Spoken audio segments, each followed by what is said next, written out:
Alors je vais vous présenter la tablette, notre nouvelle tablette, la Xperia Z2 tablette, qui, comme vous le voyez, est extrêmement fine.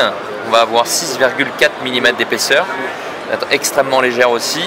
On peut voir, on a un écran de 10 pouces Full HD. On va reprendre les toutes dernières technologies disponibles sur nos téléviseurs, notamment la technologie Triluminos, permettant d'afficher une palette de couleurs extrêmement large. On va avoir un produit qui a un nouveau rétroéclairage, puisqu'on va passer sur du phosphore LED.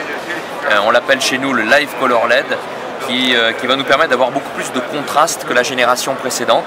Donc, savoir afficher des noirs beaucoup plus profonds, mais tout en gardant l'avantage d'être extrêmement lumineux aussi. On va monter jusqu'à 500 candela par mètre carré, et ça nous produit les images que vous pouvez voir actuellement, qui sont extrêmement vives en couleurs, très contrastées et très lumineuses.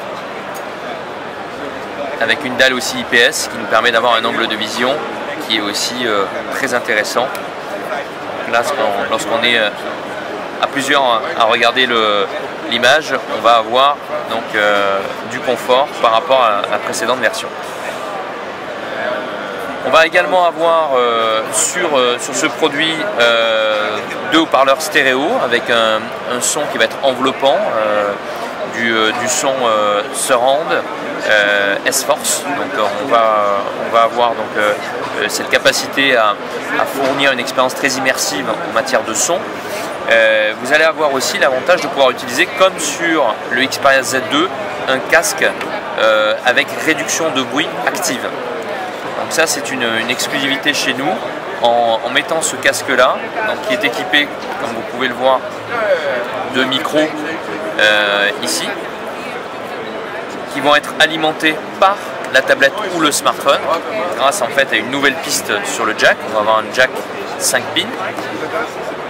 Vous allez pouvoir capter les sons environnants et pouvoir y mettre une contre-fréquence permettant de réduire jusqu'à 98% ces sons-là, ces bruits environnants.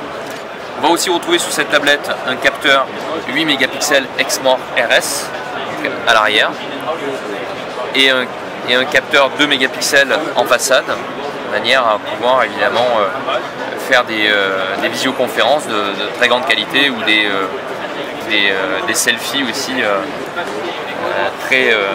de très bonne qualité. Voilà. On va avoir aussi la possibilité, avec cette nouvelle tablette et le nouveau smartphone associé, de pouvoir capter des vidéos en 4K et faire des ralentis aussi de très grande qualité avec de nouvelles applications, caméra apps. Donc là on ne les voit pas forcément, mais on va avoir donc ces capacités là comme sur le Xperia Z2. Là, ça c'est une fonctionnalité qui permet de flouter un arrière-plan. Voilà, donc on va pouvoir flouter. Voilà, il y a ce monsieur qui est encore un peu trop près, mais sur les éléments qui sont à l'arrière, on le voit, si on a un vrai premier plan et un vrai arrière-plan, on va pouvoir, à part cette partie-là, on va pouvoir flouter tout le reste. Donc avoir un effet de type profondeur de champ très courte, de type réflexe. Voilà pour la partie capture, et on va retrouver évidemment aussi l'application embarquée sur la tablette et sur le Xperia Z2, l'application PlayStation, nous permettant de nous connecter sur son profil PSN pour pouvoir acheter des jeux, les faire télécharger sur la PS4, ou pour pouvoir utiliser sa tablette ou son smartphone comme deuxième, troisième, quatrième manette de jeu.